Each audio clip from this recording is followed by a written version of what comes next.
गीता में लिखा है कि जिस मनुष्य ने कभी विपत्तियां नहीं देखीं, उसे अपनी ताकत का एहसास कभी नहीं होगा।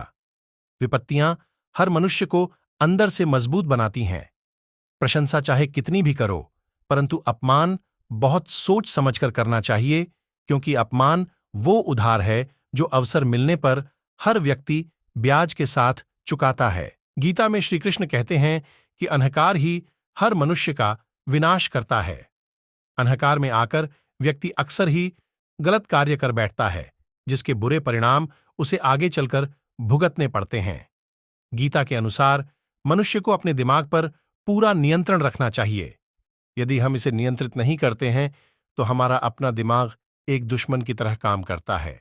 गीता में श्री कृष्ण कहते हैं कि जीवन के सच्चे साथी दो ही हैं, एक अपना किया हुआ कर्म और दूसरा परमात्मा। शेष तो सब यहीं मिले हैं और यहीं बिछड़ जाएंगे। श्री कृष्ण कहते हैं कि हमेशा सही के साथ खड़े रहो, भले अकेले ही क्यों ना खड़ा रहना पड़े। गीता में लिखा है कि अपने बीते हुए कल को त्याग देना चाहिए, क्योंकि उसका प्रभाव आने वाले कल को दूषित करता है। गीता सार में श्री कृष्ण ने कहा है कि हर इंसान के दधारा जन्म मरण के चक्र को जान लेना बेहद आवश्यक है, क्योंकि मनुष्य के जीवन का मात्र एक ही सत्य है और वो है मृत्यु। जिस मनुष्य ने इस दुनिया में जन्म लिया है, उसे एक दिन इस संसार को छोड़कर जाना ही है, और यही इस दुनिया का अटल सत्य है। मनुष्य को मृत्यु से कभी भी भयभीत नहीं होना चाहिए। मृत्यु जीवन की अटल सच्चाई है। मृत्यु के प्रति भय ही मनुष्य के वर्तमान खुशियों को खराब कर देता है, इसलिए मन में किसी भी तरह का डर नहीं रखना चाहिए। श्री कृष्ण कहते हैं, शरीर नश्वर है पर आत्मा अमर है। यह तथ्य जानने पर भी व्यक्ति अपने इस नश्वर शरीर पर घमंड करता है, जो कि बेकार है। शरीर पर घमंड करने की बजाय मनुष्य को सत्य स्वीकार करना चाहिए। कृष्णा कहते हैं कि अपनी और परिवार के सदस्यों की भूख मिटाने के लिए मेहनत से कमाए गए पैसों पर भरोसा करना चाहिए। कृष्ण ने साफ कहा है कि कभी किसी दूसरे के भोजन पर अपना अधिकार नहीं जमाएं, क्योंकि वह खाना भी किसी की मेहनत से कमाया हुआ होता है। इसलिए दूसरे लोगों के भोजन को देखना बंद कर दें। किसी को दूसरे के धन, संपत्ति और संपत्ति को अपना नहीं समझना चाहिए। यदि आपने कभी धोखे से किसी का धन ले लिया, तो आपको उसे कई गुना अधिक चुकाना पड़ेगा। उदाहरण के लिए, आपको अप्रत्याशित खर्च उठाना पड़ सकता है, किसी बीमारी पर अधिक पैसा खर्च हो सकता है, या बच्चे की शिक्षा पर योजना से अधिक खर्च हो सकता है। कृष्ण कहते हैं कि परस्त्री के प्रति वासना करना महापाप है। यदि आप एक साथी पाने की इच्छा रखते हैं, तो आप चाहे कितनी भी कोशिश कर लें, आप इसे छिपा नहीं सकते। इसलिए कृष्ण ने सलाह दी कि अपने मन और भावनाओं पर नियंत्रण रखें। अगर आप ऐसा करेंगे तो आपकी छवि खराब नहीं होगी और आपके परिवार वालों को कोई नुकसान नहीं होगा। गीता में कृष्ण कहते हैं कि किसी को कभी भी स्वयं की निंदा नहीं करनी चाहिए।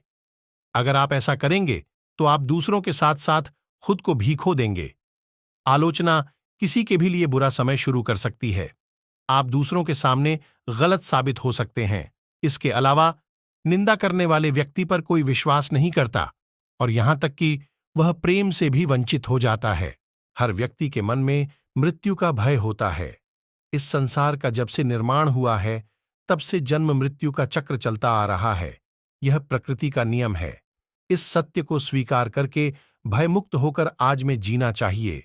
किसी को भी आने वाले पल के बारे में कुछ नहीं पता होता, लेकिन इस संशय में भयभीत रहने से जीवन नहीं जिया जा सकता।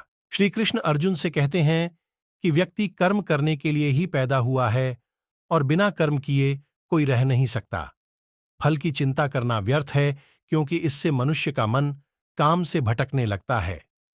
किसी कर्म से सफलता नहीं मिलती तो क्या हुआ, असफलता भी ज्ञान के द्वार खोलती है। अगर बिना फल की चिंता किए कर्म करते रहोगे, सफलता और मन की शांति जीवन भर तुम्हारा साथ नहीं छोड़ेगी।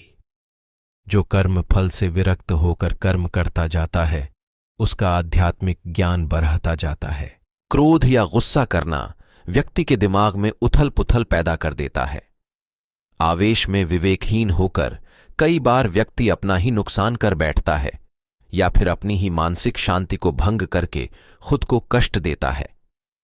क्रोध की अग्नि में बुद्धि और तर्क नष्ट हो जाते हैं और व्यक्ति बिना विचार किए बस अपने अहम ईगो की तुष्टि करने वाले काम करता है। मन का स्वभाव है कि ये आसानी से भटक जाता है। अगर जीवन को सफलता की दिशा में ले जाना है तो मन को काबू करना बहुत जरूरी है। श्री कृष्ण कहते हैं कि बार बार प्रयास करने से धीरे धीरे चंचल मन को वश में किया जा सकता है। मन को वश में करने से दिमाग की शक्ति केंद्रित होती है, जिससे कार्यों में सफलता मिलने लगती है। अगर मन को वश में नहीं करोगे तो ये आपका सबसे बड़ा शत्रु बन जाता है। इस संसार में ईश्वर कई रूपों में जाना जाता है। इनमें से कोई भी रूप बड़ा छोटा नहीं है। परमात्मा का हर रूप समान है। जैसे हर नदी अंत में सागर में जाकर मिलती है, वैसे ही हर धर्म, मत और संप्रदाय की धाराएं परमात्मा रूपी समुद्र में समा जाती हैं। यह संसार परमपिता का ही स्वरूप है। वो हर कण में विद्यमान है। भगवान श्री कृष्ण उपदेश देते हैं कि हर व्यक्ति को अपने कर्तव्य का पालन करना चाहिए। यही धर्म है। अगर अपने कर्तव्य का पालन नहीं किया जाता है तो मन में अशांति और दुख प्राप्त होता है। अपनी पसंद नापसंद, मोह बैर को किनारे रखकर अपना कर्तव्य करो। किसी अन्य व्यक्ति का कर्म आपको कितना भी आकर्षित करे, उसके प्रलोभन में ना आए। कष्ट में रहते हुए भी अपना कर्म करना दूसरे की नकल करने से श्रेष्ठ है। श्री कृष्ण कहते हैं कि शारीरिक कर्म से ज्ञान का मार्ग उच्च है और ज्ञान मार्ग से भी ऊपर ध्यान मार्ग है। ध्यान मार्ग पर बढ़ने से ईश्वर को अनुभव किया जा सकता है। जो व्यक्ति मन और इंद्रियों को शांत करके पूर्ण विश्वास से अपना ध्यान भगवान में लगाता है, उसे ईश्वर का ज्ञान और अस्तित्व अवश्य अनुभव होता है। जो हर जगह हर जीव मनुष्य में ईश्वर को देखता है, सबके हित में लगा रहता है, उस पर परमपिता अवश्य कृपा करते हैं। ज्ञान मार्ग हो या भक्ति मार्ग, समर्पण प्रेम विश्वास ही आपको ईश्वर के प्रकाश की ओर ले जाता है। भगवान की पूजा बहुत से लोग करते हैं, लेकिन उनको शांति क्यों नहीं मिलती? क्योंकि भगवान आपके मन में निवास करता है। श्री कृष्ण गीता में कहते हैं कि संशय, शक करने वाले का विनाश हो जाता है, इसलिए संदेह करने से बचें। अधिक संदेह करने से मन की शांति भंग हो जाती और व्यक्ति भ्रमित होकर अपने संबंधों को नष्ट कर डालता है। जिसे शक करने की आदत पड्डीडीएच जाती है, उसे इस लोक या परलोक में भी शांति नहीं मिलती। परमपिता ही एकमात्र हमारे आधार है और अपने हैं। इस संसार में कोई भी अकेला नहीं है। ईश्वर में विश्वास रखते हुए जो मनुष्य कर्म पथ पर बढ़ता जाता है, वो सदा शांति, सुख और मुक्ति पाता है। भूत और भविष्य की चिंता करना व्यर्थ है। वर्तमान ही सत्य है। जो भी पूर्ण समर्पण से ईश्वर की शरण में आता है, परमात्मा उसका कल्याण अवश्य करते हैं।